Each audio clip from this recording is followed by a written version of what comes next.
आतंकवादियों ने कलमा पढ़ने वाले थे वो, तो मुसलमान तो लोग कहेंगे ना भाई, जो दिखेगा वो तो लोग कहेंगे। अब हम ये बिल्कुल ही सजा से खारिज करते तो ये बेईमानी होगी। माहौल बना, ये लगातार आतंकवादी को यदि अपन आतंकवादी ही समझेंगे तो निश्चित तौर से ऐसी घटनाओं का दोबारा भारत के इस भाईचारे के माहौल को कोई खराब नहीं कर पाएगा। अभी जो सरकार कदम उठा रही है वो कदम बिल्कुल जायज़ है। पानी रोक दिया गया है। उन्होंने कहा जब खून बहेगा तो पानी नहीं बहेगा, पानी तो तभी बहेगा जब खून नहीं बहेगा। बात आज की चैनल के कार्यक्रम मुद्दा में मैं सुरेंद्र चतुर्वेदी आपका स्वागत करता हूं। दोस्तों, मुद्दे तो बहुत हैं, ऐसे मुद्दे जिन पर बात की जानी चाहिए, की जाती रही, लेकिन इन दिनों जो मुद्दा भारत में नहीं विश्व में उठा हुआ है वो मुद्दा है पहलगांव के नरसंहार का। नरसंहार जो हुआ और वो भी मजहबी नाम पूछ कर, जातियाँ पूछ कर हुआ। इस पर देश गुस्से में है। और दोस्तों, जब दुख गुस्से में होता है तो उसका कोई पारावार नहीं रहता। दुख गुस्से में होता है तो वो हिमालय हिला देता है, दुख गुस्से में होता है तो दुनिया हिला देता है। आज भारत और पाकिस्तान के संबंध जिस तरीके के हो गए हैं सिर्फ इस नरसंहार को लेकर हुए हैं। इस मुद्दे पर बहुत कम मुस्लिम समाज के लोग मुखर होते रहे थे, लेकिन मुझे खुशी है कि इस समय मुस्लिम समाज के लोग पूरी निष्ठा के साथ राष्ट्रवादी परंपरा से जुड़कर और अपनी अभिव्यक्ति दे रहे हैं। और ऐसा लग रहा है जैसे पूरे भारत में जो दहशतगर्द काम करने आए थे वो फेल हो गए, उनके इरादे, उनके मंसूबे फेल हो चुके हैं। हम हिंदू और मुस्लिम और नज़दीक आए हैं इस झगड़े के बाद, इस पूरे प्रकरण के बाद। इसी पर बात करने के लिए आज मैं जिन लोगों के साथ आपके साथ पैनल के अंदर मौजूद हूँ उनमें मेरे जो दाईं तरफ बैठे हुए हैं वो हैं सैयद अफसान चिश्ती साहब। आप मौलाना आज़ाद शिक्षण संस्थान भारत सरकार के सदस्य रहे हैं, मदरसा बोर्ड के भी वो मेंबर रहे हैं। और मुद्दा चाहे इस्लामी हो, राष्ट्र का हो, शहर का हो, राज्य का हो या विश्व का हो, जब कभी कोई मुद्दा सामने आता है तो अफसान चिश्ती अपनी पूरी जानकारी पूरे होमवर्क के बाद सामने आते हैं, मुखर होते हैं और अपनी बात को कहने के अंदर सफल होते हैं। मैंने बड़ी अनुनय विनय के साथ उनसे जब आग्रह किया कि आप आएँ और हमारे चैनल पर बात करें तो उन्होंने कहा ठीक है, मैं आता हूँ। और मुझे खुशी है इस बात की दोस्तों कि इस वक्त अजमेर के मुसलमानों का जो दायित्व होना चाहिए था वो पूरी निष्ठा के साथ में निखर कर आ रहा है। मैं आपका स्वागत करता हूँ, इस्तकबाल करता हूँ, आप आए, आपने अपना कीमती समय निकाला।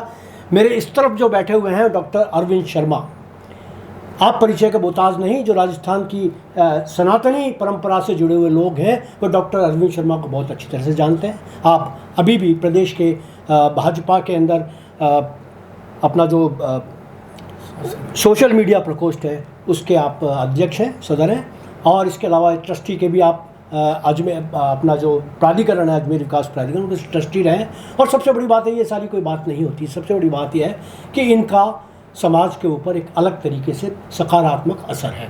आप जब अपनी बात कहते हैं तो बड़ी जिम्मेदारी के साथ में कहते हैं और उनकी बातों को पार्टी भी जिम्मेदारी से लेती है, समाज भी जिम्मेदारी से लेता है और मीडिया कर्मी भी जिम्मेदारी से लेते हैं। मैं आपका भी बहुत बहुत तहे दिल से स्वागत करता हूँ। आज का जो मुद्दा है अफसान भाई, मैं इस मुद्दे पर आना चाहता हूँ कि पहलगांव में जो नरसंहार में शामिल आतंकवादी थे, दहशतगर्द थे, क्या वो मुसलमान थे? देखिए, हम तो ये मानते हैं कि वो सबसे बड़े शैतान थे जी, वो इंसान ही नहीं थे। क्योंकि मुसलमान होने के लिए तो पहले आपके अंदर इंसानियत होनी चाहिए, मानवता होनी चाहिए, वो तो उन लोगों में नहीं थी। वो किसी मकसद के तहत भारत के अंदर आए थे और उनका मकसद यही था कि किस तरह से भारत के अंदर धार्मिक उन्माद को बढ़ाया जाए और भारत का एक अंदर का माहौल जो है ख़राब किया जाए। क्योंकि हम देख रहे हैं पिछले कुछ सालों से हमारी सुरक्षाएं, हमारे आंतरिक मामलात बहुत बेहतर हुए हैं। हमें याद है आए दिन भारत के अंदर धमाके हुआ करते थे, ब्लास्ट हुआ करते थे। आज हमारी जो सरकार है मौजूदा, उसके रहते हुए काफ़ी भारत के अंदर शांति आई है, अमन आया है। तो इन्होंने एक ऐसा अवसर तलाश किया, इन आतंकवादियों ने, इन शैतानों ने, इन जिहादियों ने ऐसा एक अवसर तलाशा कि किस तरह से भारत को अंदर से ही कमज़ोर किया जाए। और यही इनकी सबसे बड़ी साजिश थी जी कि ऐसा हमला कीजिए। और पूरी स्क्रिप्ट के बाद हमें ऐसा लगता है ये आए और जानबूझ के मज़हब पूछ कर लोगों को निशाना बनाया, जिससे कि जो भारत का हिंदू समाज है, जो हमारे देश के अंदर हम ये कहेंगे कि देश में जितने समाज हैं उनमें जो हमारे हिंदू भाई हैं वो भारत के अंदर बड़े भाई की भूमिका में हैं कि वो किसी तरह भड़कें और देश का माहौल ख़राब हो। लेकिन मैं मेरे हिंदू भाइयों का शुक्रगुजार हूँ, तहे दिल से उनका शुक्रिया अदा करता हूँ कि इस देश का माहौल उन्होंने कभी ख़राब नहीं होने दिया और आज भी हमारे देश में अमन चैन भाईचारा कायम है। साथ ही जो हमारे मुस्लिम समुदाय के लोग हैं, कल हमने देखा कल जुमे की नमाज़ गुजरी, तो कल जुमे की जो नमाज़ थी उसमें भी हमने देखा कि हिंदुस्तान के अंदर ऐसी सैकड़ों मस्जिदें हैं जहाँ से इस हमले की मजम्मत हुई और साथ ही मुस्लिम भाइयों ने भी अपने हाथ के ऊपर काली पट्टी बांधकर नमाज को अदा किया गया। ऐसा ही नज़ारा हमें अजमेर दरगाह में भी देखने को मिला। तो हमें लगता है कि यही एक भारत है, यही भारत की पूरे विश्व में पहचान है कि हर मज़हब और मिल्लत के लोग यहाँ फलते फूलते हैं और यहाँ तक कि जितने दुनिया में धर्म हैं वो आपको भारत में मिलेंगे और उनके अंदर भी जो अलग अलग विचारधारा के लोग हैं, हर धर्म में जो अलग अलग विचारधारा के लोग हैं, जैसे मैं मुस्लिम इस्लाम की बात करूं, मुस्लिम समुदाय की बात करूं तो आगा खानी मुसलमान है, शिया हैं, बोहरा हैं और अपने इस्माइली मुसलमान हैं, सुन्नी हैं, यहाँ तक कि वहाबी सलाफ़ी विचारधारा भी, हर विचारधारा आपको भारत में मिलती है। यही भारत की खूबसूरती है और इसका एक बहुत बड़ा श्रेय मैं भारत में जो बड़े भाई की भूमिका में है हमारे हिंदू समाज को मैं देना चाहता हूँ। बहुत बहुत शुक्रिया, आपने बहुत अच्छा जवाब दिया। और अपनी बात को जो मैं कहना चाह रहा था वो ये कि क्या आतंकवादी हिंदू हैं या मुसलमान हैं या उनकी कोई जात है। आपने कहा कि नहीं, मुसलमान तो नहीं है, मुसलमान होते तो कम से कम मुसलमान होते तो ऐसा काम नहीं कर, क्योंकि मुसलमान में कोई मुसलसल ईमान तो होता है ना, यहाँ तो कहीं कुछ नहीं है। आप क्या कहना चाहेंगे इस घटना के बारे में अरविंद जी? सुरेंद्र जी साहब, पहले तो जितना गंभीर विषय पे आज आपने बुलाया उसके लिए मैं धन्यवाद देता हूँ कि इस गंभीर विषय के ऊपर जो घटनाक्रम हुआ, जो आतंकवादी घटना जिसको आज टीवी पर वो जो दृश्य हम देख नहीं सकते कि केवल कोई घूमने जाए और उसको ये पूछ के मार दिया जाए कि बता तू हिंदू है। तो आज इस देश के अंदर आज अल्पसंख्यक समुदाय भी बहुत सुरक्षित समुदाय महसूस करता है कि नहीं भाई यहाँ एक सौहार्द वाला वातावरण है। बाकी जितने मुस्लिम देश हैं वहाँ पर आपस में लड़ाई झगड़े हैं, महत्वपूर्ण है कि वो आपस में लड़े, लेकिन इस घटनाक्रम के बाद जिस तरह जो घटनाक्रम सामने आया कि बुला के बता भाई क्या नाम है तेरा, हिंदू है, कलमा पढ़ेगा, और इन चीज़ों को देख के जो आम व्यक्ति के छोटे छोटे बच्चों में भी जो एक घृणा की भावना पैदा हुई। तो मैं ये कह सकता हूँ कि यहाँ के मुस्लिम भाइयों का ये दायित्व है कि वो निकल कर आए और आ रहे हैं। मैं ये नहीं कह रहा हूँ कोई निकल के नहीं आ रहे हैं, यहाँ अजमेर में भी आ रहे हैं, लेकिन ये पहल बहुत जल्दी शुरुआत हो जानी चाहिए। इससे पहले भी काफ़ी सारे घटनाक्रम हुए राजस्थान में, अपन देख सकते हैं कि एक उदयपुर की घटना हुई, एक दर्जी का गला रेत के कर दिया। तो जितने लोग निकलने का जो प्रतिशत है ना, फिर उसके अंदर कुछ घटनाक्रम ऐसा आ जाता है कि उसका सपोर्ट हो जाता है, बाद में उसके लिए निकल के आ जाता है। मैं कह रहा हूँ इस बार जैसा माहौल बना, ये लगातार आतंकवादी को यदि अपन आतंकवादी ही समझेंगे तो निश्चित तौर से ऐसी घटनाओं का दोबारा भारत के इस भाईचारे के माहौल को कोई ख़राब नहीं कर पाएगा। बात तो देखिए आपने जो बात की थी बड़ी सदाशता से, उस बात पर इन्होंने बहुत जैसे कहते हैं संयम बरतते हुए ये कहा है कि ये सब पहले हो जाना चाहिए था, या पहले जितने भी मामला आते रहे, मुद्दे उठते रहे, उन पर उनको रिएक्शन इस तरीके के देने चाहिए थे जिस तरीके के ये रिएक्शन अब देने लगे हैं। आप क्या सोचते हैं इस बारे में? देखिए, आतंकवाद जो है वो एक बहुत बड़ी गंभीर वैश्विक समस्या है जी। जब 22 तारीख को ये हमला हुआ सुरेंद्र जी, आज 3 दिन हो चुके हैं, दिल को चैन नहीं है, जहन को सुकून नहीं है और ऐसा लग रहा है वो हमला हमारे भी सीनों पे हुआ है जी, क्योंकि हमारे भारतीय भाई थे, मज़हब से पहले वो हमारे भारतीय भाई थे और जिस किस्म का घटनाक्रम वो हुआ है उसकी निंदा के लिए तो अल्फाज नहीं है, क्योंकि ये बात सच है कि पूरा भारत तो दिल से रो रहा है। हर धर्म के लोग आज दुखी हैं और इस घटना की मजम्मत के अंदर लोग आगे भी आ रहे हैं और मैं समझता हूँ कि जिस हिसाब से उन्होंने मज़हब का नाम लेकर उन्होंने ये घटना को अंजाम दिया, तो मेरा ये मानना है कि एक आत्मचिंतन तो ज़रूरी है, बिल्कुल ज़रूरी है कि ये ऐसे लोग, इनकी समाज के अंदर जगह बिल्कुल ही नहीं होनी चाहिए और भारत में तो हो भी नहीं सकती। और मुस्लिम समाज तो पहले ही इनको एक तरीके से बहिष्कृत पहले भी कर चुका है और आज भी कर रहा है। जब जब मौके आते हैं मुस्लिम समुदाय हमेशा अपने देश के साथ ही खड़ा रहता है। इस विषय के ऊपर हमें एक आत्मचिंतन ये करना है कि ये इस्लाम का नाम लेकर जिस तरह से इन्होंने इस्लाम को बदनाम किया, हाँ बिल्कुल बात और है तमाम भारत के मुसलमानों को भी और भारत के निवासियों को भी इन्होंने खतरे में डाला है। आप हाँ, देखिए, बिल्कुल, अगर हम गहराई पे जाएं तो उनका जो मकसद था, उनका मकसद जो था जी, तो उस मकसद के अंदर तो ये नाकाम हो गए। भारत अपनी जगह अड़िग है और खड़ा है, क्योंकि हर समाज के लोग यहाँ मिलजुल कर आज भी रह रहे हैं। लेकिन एक आत्मचिंतन हमारे समाज को करना तो आवश्यक है कि सब मुसलमान आतंकवादी नहीं हैं, लेकिन जब आतंकवादी ये पकड़े जाते हैं तो हमारे समाज के भी इनके कुछ लोगों के इनके नाम आते हैं। तो ऐसा क्यों है? तो उसकी गहराई पर तो जाना पड़ेगा, उसकी आवश्यकता है। मैं इस बात का मैं बिल्कुल इनकार कर दूं, मैं ये कहूं कि उन्होंने मज़हब पूछा ही नहीं, तो ये गलत है। जाहिर है पूरी दुनिया को दिख रहा है कि वो जो लोग थे, जो बदजात किस्म के ये लोग थे, इन्होंने मज़हब पूछ के ही हमारे हिंदू भाइयों पर हमला किया है। तो ये तो बिल्कुल दूध का दूध, पानी का पानी, सामने के सामने है। और जांच होगी, जैसे जैसे सरकार जांच करेगी इनकी और सच्चाई खुल के सामने आएगी कि इनके पीछे के जो खिलाड़ी हैं वो भी सामने आएंगे। हम हमारे देश के साथ खड़े हैं, मजबूती के साथ खड़े हैं, और भारत सरकार से गुजारिश करते हैं कि ये और इनके आका दुनिया में जहाँ पर भी छुपे हों इनको ढूंढ ढूंढ कर निकाला जाए, और जो हमारे मजलूम भाइयों पर जो हमला हुआ है, जो उनके साथ जुल्म और ज्यादती हुई है, उनका इंसाफ किया जाए। जी, हिंदू भाइयों पे हमले के साथ साथ एक बात और भी कहना चाहता हूँ, वहाँ एक कश्मीरी भी शहीद हुआ है। तो और वो कश्मीरी शहीद हुआ है, वो मुसलमान था। और ये इसमें भी कोई दो राय नहीं कि वो राइफल छीनने के लिए, आतंकवादियों से राइफल छीनने के चक्कर में मारा गया। ये अच्छी बात है। और उसके बाद में भी मैं देखता हूँ कि कश्मीर के अंदर कुछ मुट्ठी भर लोग हो सकते हैं, वरना इतना धारा 370 हटाई गई और भी जितनी भी कार्रवाई आई उसके ऊपर रिवोल्ट हो सकता था, कहीं और कहीं कुछ भी नहीं हुआ। इस तरीके आपने बहुत अहम बात उठाई, धारा 370। जी, धारा 370 हटने के बाद में जिस तरह से कश्मीर के अंदर नॉर्मलसी आई, वहाँ पे हालात सामान्य हुए, वहाँ की होटलें फुल, वहाँ टूरिस्ट इस कदर जा रहा है, इन सब, और जो वहाँ का जो युवा था वो आतंकवाद की कट्टरवादी विचारधारा से हटकर मुख्य धारा की तरफ धीरे धीरे बढ़ रहा था।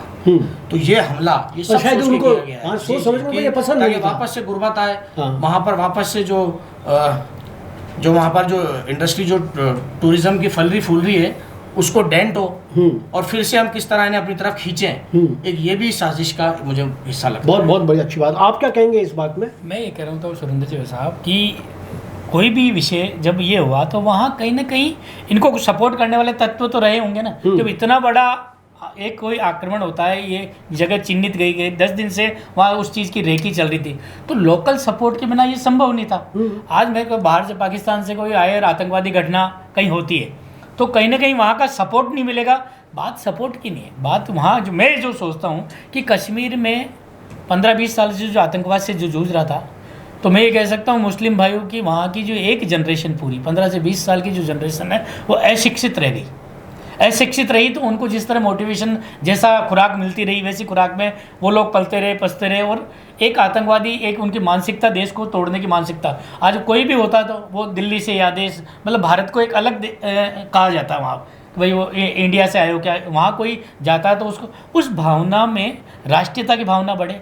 लोकल मुस्लिम समाज जब तक देश और समाज के प्रति राष्ट्रीयता की भावना के लिए सब लोग एक साथ निकल कर नहीं आएंगे, जब तक बाहर निकल के नहीं आएंगे, तो उसमें मैं चाहता हूँ कि राष्ट्रीयता बढ़े, कि ये भारत देश मेरा है। मैं तो कह रहा हूँ कोई भी धर्म इस भारत माता से, देश से बड़ा नहीं हो सकता।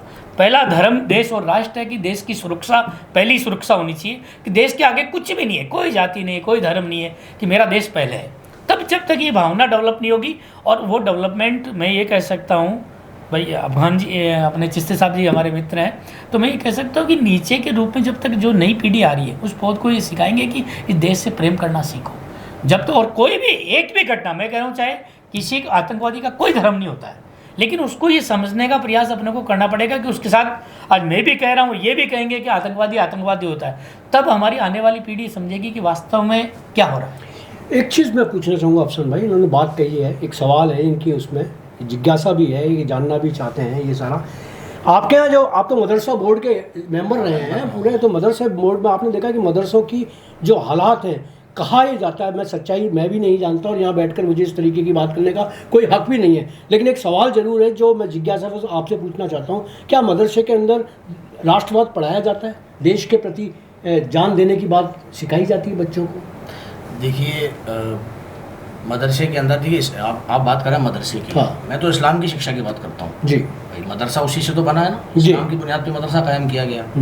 इस्लाम ये सिखाता है कि आपने मुल्क के लिए कुर्बानी देना, अपने मुल्क के लिए सब कुछ न्यौछावर कर देना, अपने मुल्क के लिए परिवार भी कुर्बान कर देना, अपने मुल्क के लिए यहाँ तक कि अपनी जान भी दे देना, सब कुछ लुटा देना, ये इस्लाम इसकी तालीम देता है।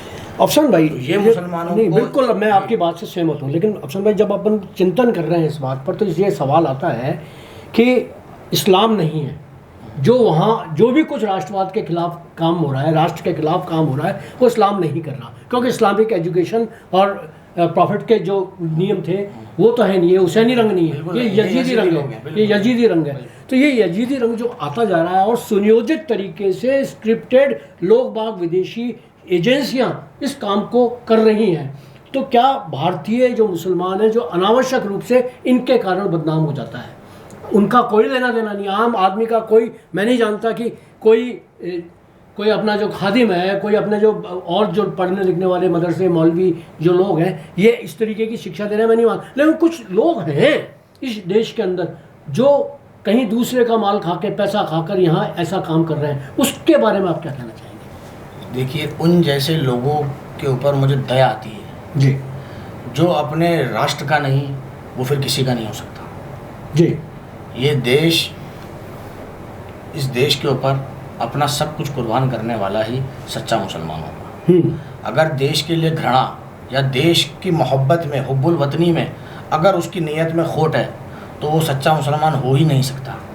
सच्चा क्या मुसलमान ही नहीं हो हाँ, सकता ना? सच्चा, हम तो कहता हूँ सच्चा मुसलमान। लेकिन ऐसे कहते हैं भाई आतंकवादियों ने कलमा पढ़ने वाले थे वो, तो मुसलमान तो लोग कहेंगे ना भाई, जो दिखेगा वो तो लोग कहेंगे। अब हम ये बिल्कुल ही सरे से खारिज करते तो ये बेईमानी होगी, है ना। तो ये जो एक रूप आता है कि जब एक शक्ल आती है इस्लामिक आतंकवाद की शक्ल में, जब ये चीज़ें होती हैं तो इनकी वजह से हर मुसलमान शर्मसार होता है और शर्म से सर झुकता है।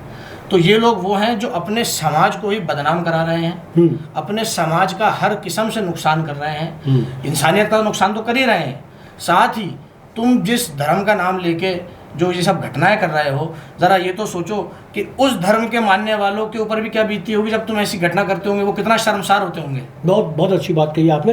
अरविंद जी, अभी जो सरकार कदम उठा रही है वो कदम बिल्कुल जायज़ है। पानी रोक दिया गया है, उन्होंने कहा जब खून बहेगा तो पानी नहीं बहेगा, पानी तो तभी बहेगा जब खून नहीं बहेगा, एक साथ नहीं बह सकते।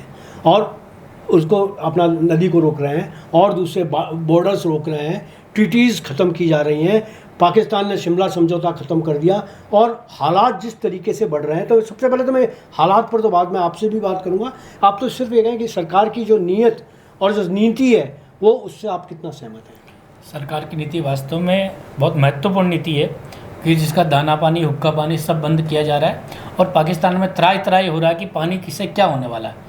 अब सिंधु नीति का पानी रोक वगैरह, पानी हमारा है, हम ये है। आज ही वो भाई एक छोटे राजा वहाँ के, उन्होंने बयान दिया कि खून की नदियाँ बह जाएगी। वो पाकिस्तान की स्थिति बिल्कुल चरमरा गई है और वो इन 4-5 झटकों से अभी उभरने वाले, वैसे ही भूखमरी स्थिति फैल गई है।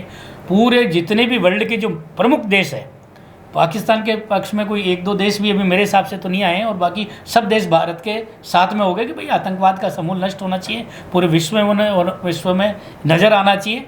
और इन आगे जो अभी घटनाक्रम जो होने वाले हैं, जो मैं सोचता हूँ कि अपना भारत में अभी जो सरकार है बहुत मजबूत सरकार है और निश्चित तौर से पाकिस्तान ने जो आतंकवाद भारत से जो छेड़छाड़ जब करता है उसके साथ में उसको उसका हर्जाना तो चुकाना ही पड़ता है। तो भारत में अभी उसने फिर ये छेड़छाड़ करी कि एक सौहार्द बिगाड़ा है, तो उसका निश्चित तौर से अभी अंजाम बाकी है। अंजाम बाकी। आप क्या सोचते हैं कि क्या सरकार की नीति है, क्या सही ठीक है, या सरकार के फैसले पर आप क्या कहना चाहेंगे? बिल्कुल सही है जी। हर किस्म का, देखिए बात सही कही आपने कि रिश्ता, मोहब्बत जो होती है 2 तरफ से होती है। एक नहीं हम सोचें कि हमारा पड़ोसी है उससे रिश्ते अच्छे होने चाहिए, हर भारतवासी चाहता है, लेकिन ऐसे मुल्क से रिश्ते अच्छे कैसे हो सकते हैं जहाँ से लोग आकर हमारे देश के बेगुनाहों पर गोलियां चलाएं। हम भारत सरकार के हर फैसले की तायीद करते हैं। भारत सरकार सख्त से सख्त जो फैसला ले, भारत का हर नागरिक, हिंदू मुसलमान की बात नहीं है यहाँ, भारत का हर नागरिक हमारी भारत सरकार के साथ है। और इनको पाकिस्तान जैसे मुल्क को सबक सिखाने के लिए भारत सरकार को जो उचित लगता है उन्हें करना चाहिए और इन्हें घुटनों पर लेके आना चाहिए। क्योंकि मैं एक बात और कहना चाहता हूँ, मैंने बड़े गौर से इस मसले के ऊपर ऑब्जर्व भी किया, जी। पाकिस्तान सरकार की तरफ से कंडेम का एक ट्वीट तक नहीं आया। और आया तो ये आया, क्यों नहीं आया? एक आया है तो ये आया कि हम 30 साल से ये गंदी राजनीति कर रहे हैं, प्रशिक्षण दे रहे हैं, उसका खामियाजा भुगत रहे हैं। खुलेआम उन्होंने एक्सेप्ट किया। हाँ, उनके विदेश मंत्री खुलेआम एक्सेप्ट कर रहा है कि हमने इनको पाला पोसा। तो ये तो जग जाहिर है, इनकी नीयत और नीति दोनों जग जाहिर है। इतनी बड़ी घटना हो गई जो पहलगाम में हुआ, पूरी दुनिया सदमे में है, दुनिया का हर मुल्क सदमे में है कि इतना बड़ा जुल्म दिन के दिन दहाड़े कर दिया गया। हाँ। इतना बड़ी ज्यादती दिन दहाड़े कर दी गई। हर मुल्क के रहनुमा ने अफसोस जाहिर किया, इन्होंने क्यों नहीं किया? इसका मतलब अब अफसान भाई कहीं ऐसा महसूस नहीं करते अंदर से, जब आपकी घर पे परिवार में जब आप बात करते हैं तो आपसे बात होती होगी, तो कहीं आपको करबला याद तो नहीं आता उसका वाक़या? बिल्कुल याद। उस समय कि जिस समय हुसैन मतलब आप देखिएगा सबका जितने भी लोग थे, याद असगर तक के है ना, उनको कर दिया था। आप क्या मतलब आप वही का वही सीन यहाँ आया, वही आतंकवादी विचारधारा हाँ। जो करबला में मौजूद थी, हाँ। जिन्होंने पैगंबर मोहम्मद सल्लल्लाहु अलैहि वसल्लम के नवासे तक को नहीं छोड़ा। जी। अब आप समझ सकते हैं ना, ये किसी को छोड़ने वाले हैं? इन लोगों से तो सख्ती से ही निपटा जाएगा। हाँ। ये बंदूक की भाषा ही समझेंगे। मानवता, इंसानियत इनके अंदर नहीं बची, और ये इंसान ही नहीं बचे हैं, ये जानवर बन चुके हैं। जबकि कुरान में खुदा ने साफ कहा है, सूरह अल माइदा के अंदर साफ कहा है कि जिसने किसी एक बेगुनाह का कत्ल किया, उसने गोया पूरी इंसानियत का कत्ल किया। जिसने एक बेगुनाह की जान बचाई, उसने पूरी इंसानियत की जान बचाई। तो ये फिर उसके ऊपर क्यों नहीं है? क्योंकि ये शैतान बन चुके हैं। ज़ाती मफादों के लिए इन्होंने ये मानवता का कत्ल किया है। और मैं मानता हूँ कि पाकिस्तान देश जो है वो अब पूरे विश्व के सामने पूरी तरह से बेनकाब हो चुका है। अगर तुम्हारा हाथ नहीं था, जैसे तुम के बार बार हर बात को डिनाई करता है पाकिस्तान, उनका अगर हाथ नहीं था तो इतना समय कैसे लग गया कंडेम करने में? कंडेम तक नहीं किया। तो क्या आपके जो रहनुमा है, रहबर हैं, वो क्या मतलब हमारे इस दुख के ऊपर खुशी का इजहार करना चाहते हैं, जो अफसोस तक जाहिर नहीं किया? अच्छी बात अफसन भाई, आपने बहुत अच्छा बात किया। मैं अंत में ये आपसे ये करना चाहूँगा कि आप सनातन धर्म के लोगों को, मानने वालों को क्या संदेश देना चाहेंगे, युवा पीढ़ी को क्या संदेश देना चाहेंगे कि इस बुरे वक्त के अंदर आप उनका दायित्व क्या होना चाहिए? आप क्या संदेश देना चाहते हैं? मेरा सोचना ये सुरेंद्र जी साहब, अभी देश और राष्ट्र को मजबूत करने का समय है। काफ़ी सोशल मीडिया का अभी जो दुष्प्रचार चल रहा है उसके ऊपर पूरे के पूरे सभी लोग सतर्क भी हैं, और कोई भी गलत पोस्ट नहीं डालनी चाहिए।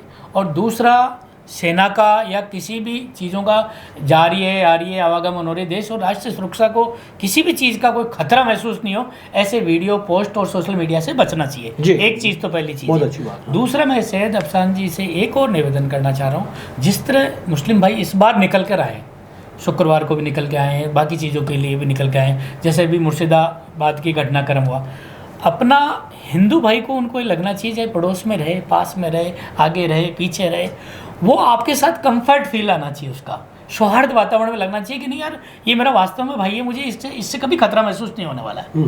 ऐसी भावना धीरे धीरे उनमें अंदर ये मजबूती से बढ़ेगी। नहीं तो क्या होता है कि अपने ही देश के अंदर वो शरणार्थी बन के दूसरी जगह पलायन करने वाली जैसी घटनाक्रम टीवी पे देखते हैं अपन कि भाई ये अपने लोग पलायन हो रहे हैं, कहीं यार यहाँ पे तो अल्पसंख्यक समुदाय ज़्यादा हो गया और अब हम यहाँ से पलायन करके दूसरी जगह जाएंगे, नहीं तो यहाँ से शांति में नहीं रहेंगे। ये छोटे छोटे घटनाक्रमों पे भी आत्मचिंतन होएगा तो ये देश मजबूत दिशा में बढ़ेगा और आगे बढ़ेगा। आप अपने मुस्लिम भाइयों से क्या कहना चाहते हैं, युवाओं से क्या कहना चाहते हैं? बहुत अच्छी आपने बात कही कि सच बात है, अगर हम में चाहे किसी भी समाज में भारत के कोई भी अगर कमी है तो हमें आत्मचिंतन करना चाहिए। और हमें ये बहुत अच्छी बात कही है डॉक्टर साहब ने कि हमें ये सोचना चाहिए, जैसे इस्लाम में भी कहा गया है कि आपका जो पड़ोसी है उसका तो विशेष ध्यान रखने के लिए कहा गया है। मज़हब के लिए नहीं कहा गया कि हिंदू हो या मुसलमान हो, विशेष ध्यान रखने के लिए कहा गया है। और अगर हमारी वजह से अगर हमारे पड़ोसी को तकलीफ़ हो रही है तो ये तो इसका मतलब हम गलती पर हैं। तो ये तो आत्मचिंतन का विषय है ही। साथ ही मैं कहना चाहता हूँ हमारे तमाम भारत की आवाम से, एक मुसलमानों से या उनसे नहीं, मैं तो तमाम भारत की आवाम से कहना चाहता हूँ कि ये बहुत नाजुक वक्त है। बहुत सही बात, बहुत नाजुक वक्त है। और इस वक्त में लिया गया फैसला पीढ़ियाँ, हाँ, उसको इस वक्त में हमको बहुत संयम के साथ आगे बढ़ना पड़ेगा और हमारी हुकूमत का पूरी तरह से साथ देना पड़ेगा कि हर उनके फैसले की तायीद करनी पड़ेगी और हमारी हुकूमत को हमको और मजबूत करना है जी, ताकि भारत की सीमाएं सुरक्षित रहें। और देखिए, देश है तो हम सब हैं।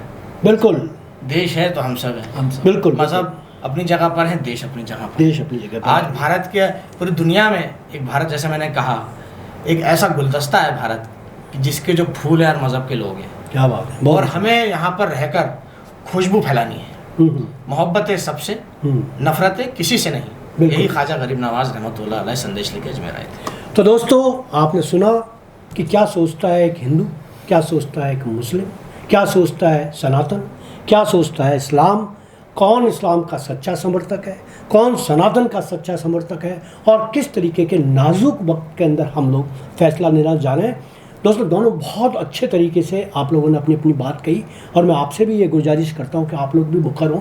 मैंने कल भी अपने कार्यक्रमों में कहा था कि कोई भी मुसलमान, कोई भी हिंदू, कोई भी ईसाई, कोई भी सिख अगर प्यार का कोई बीज लेकर आना चाहता है तो हमारा बात आज की चैनल उनका स्वागत करता है। हम हर उस व्यक्ति को, चाहे वो रिक्शे वाला हो, चाहे वो महलों में रहता हो, हम यहाँ बुलाकर उसकी बात सुनेंगे और उसकी बात करेंगे। सिर्फ फ़र्क इतना रहना चाहिए कि आप नफ़रत ना बोएं, आप सिर्फ प्यार और मोहब्बत की बातें करें। हमारे इस देश को अभी प्यार मोहब्बत की ज़रूरत है।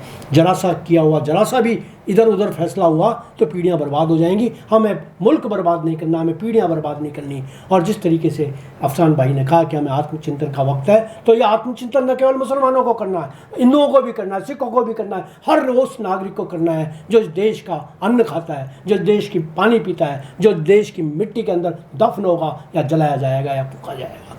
धन्यवाद, आपने हमारा कीमती समय आपने लिया। धन्यवाद। इस वादे के साथ में कि अगर आप कार्यक्रम पसंद आया हो तो उसको लाइक करें और इसको सब्सक्राइब करें हमारे चैनल को, और इसको आगे तक शेयर करें। धन्यवाद।